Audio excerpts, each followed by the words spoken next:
I just added some words to the blurb as I sat here pondering it. Some more thoughts came to me and really made me laugh. I'll explain what I mean by that after I read the title and the blurb, as it now is. Rigid rules, allowance, and resistance. Oh, did I say good morning? Good morning. All of my life, I have been influenced by what I thought were the rules, the definitions of what it meant to be properly human in a spiritual sense.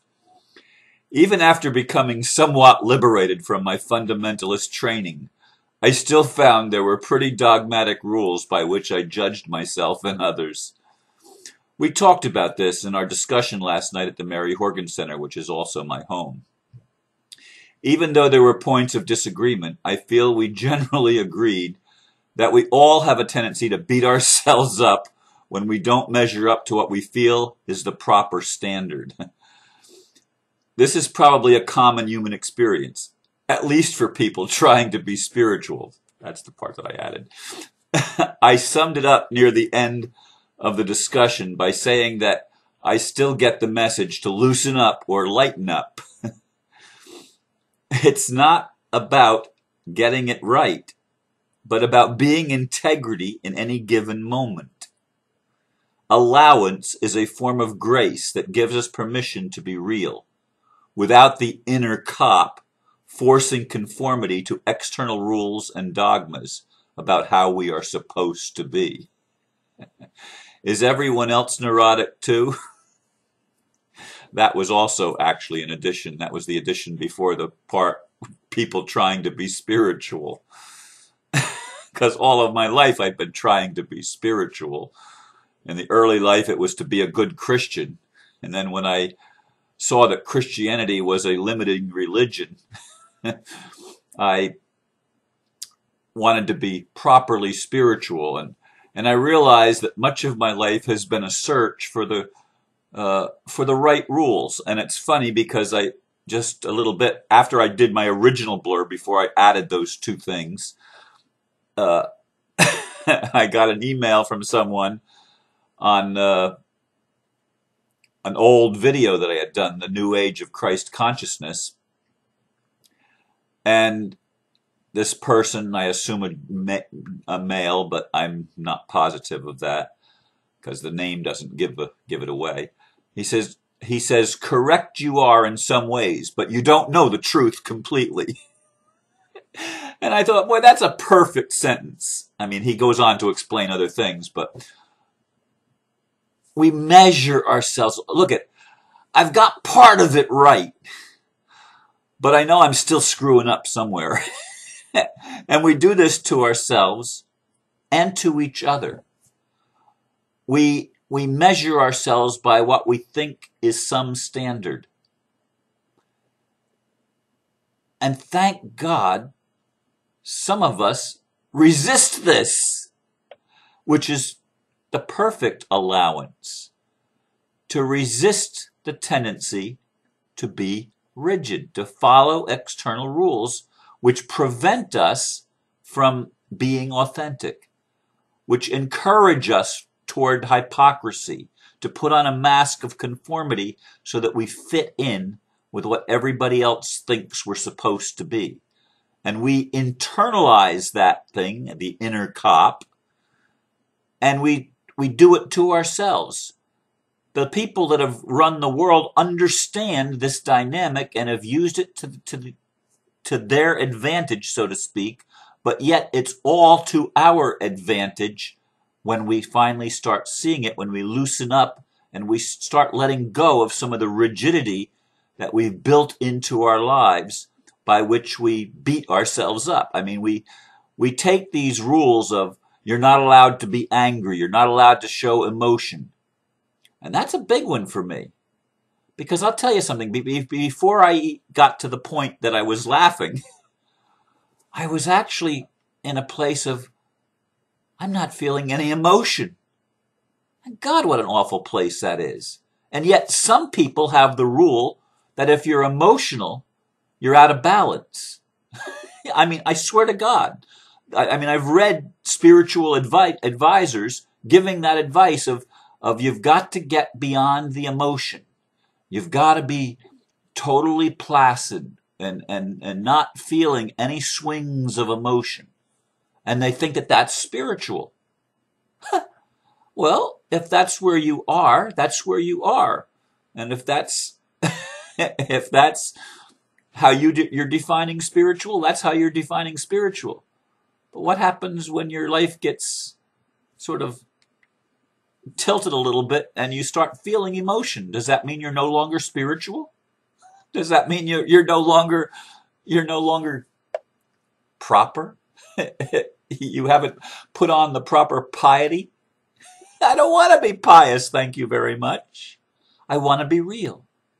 And that was the whole point in the discussion last night, which was allowance and resistance. And what came up for me as I observed in the recent workshop someone that was a bit resistant. And I was able to affirm and validate them in their resistance, which allowed them to break through their resistance and become more allowing. And I was asked last night when I said that, why didn't you apply that principle to the lady that was pushing your buttons on Sunday night? She's in resistance.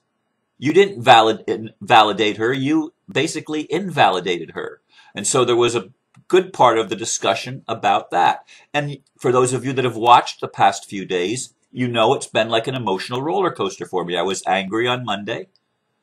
I was very sorrowful on Tuesday. And yesterday, I was in a place of, what would you call it? I was in a place of more rational sense. And today I'm in a more humorous sense because I look at myself even over the past few days on this emotional roller coaster, and every one of them was perfect for where I needed to be. And even my reaction to the thread from Sunday night into Monday, even my reaction to that was exactly where I needed to be to show me again, because I tend to forget, show me again my neurotic tendencies to want to measure up to some external standard and want other people to do the same thing because it validates me in my neuroticism. So if none of us were neurotic in our own individualistic ways, we think that we would have a much nicer world. No, would we really? Would we really? I wonder. Because we have internalized this tendency to question ourselves. Now, is that good or is that bad? Well, I think the truth is it's neither good nor bad. It's funny. It's very humorous that we don't know who we are, and so we go around measuring ourselves by what somebody else says we're supposed to be, by what our subculture teaches us is the right way. And it doesn't matter if the subculture is fundamentalist Christianity, fundamentalist Islam, fundamentalist Judaism, fundamentalist Hinduism, fundamentalist Buddhism, fundamentalist atheism. I mean, take your pick of the isms or the anities or the or the religions or the non-religions or the political viewpoint or the philosophy of life. Take your pick. They're all subcultures, each with their own set of dogmas, their own set of rules. And we judge ourselves by those rules. And we are merciless sometimes, especially when we're perfectionists. Anybody else out there a perfectionist? I am. What a curse. What a blessing. You say, Ron, how can it be a curse and a blessing? Because we reached the point where we can laugh at ourselves. And that's the point that we're being brought to in our consciousness. It's happening all over the globe, all over the human race, as we began to take notice of our neuroticism. We began to take notice of our own insanity. Why the heck would I be at war with me and not accept my ego where it is, and not accept my feelings as they are, and not accept my point of view as it is? Why would I beat myself up? Well, part of the reason we beat ourselves up is because we do want to be better. We do want to evolve, and that's probably built in. So our neuroticism is probably a built-in tendency to want to improve. And maybe that's a driving force. Maybe that's the flame of freedom. Maybe that's the passion for life without which we just die. We don't thrive. We don't really understand what it is to live and be fully alive. And that's what I think Spirit is trying to get me to do when it says, loosen up, Ron. Don't be so hard on yourself. You don't need to beat yourself up. It's good to want to be the best you can be. But when you don't quite get to where you think you were supposed to be, or you didn't quite behave in the way that you were supposed to behave, you take it with a grain of salt and you move on. The key is you move on. You don't get stuck anywhere, because that's been our tendency too, to get stuck and to stop looking for ways to be better and stop looking for ways to serve in a more fulfilling way, and to love more and to be more compassionate toward ourselves and others. We watch all these things. We watch all these things. And if you're like I am, you get to a point where you've watched yourself playing this game and going on this roller coaster of I'm okay, I suck. You know, and you beat yourself up. I mean, I know I've done it. That's why I know you do it too. I've watched other people. I've listened to other people. I'm an observer. We're all observers. Look at us. Look at us. We can't get along with ourselves, let alone our neighbor. But we're getting it. We're starting to see it. And when we can laugh at ourselves and loosen up, really loosen up and lighten up, hey, maybe we're going to be able to reach the place of compassion. Maybe we're going to be able to reach the place of unconditional love with ourselves and with each other. Maybe we're going to fulfill what our destiny has been all along, to love one another, thereby loving our Creator and loving all that is, and loving life, and loving the light and the darkness, the shadows caused by light and darkness. Oh, and we allow ourselves to be. When we're resistant, we allow ourselves to be in resistance. But we recognize now the resistance, whereas before we didn't. That's becoming conscious. That's the awakening.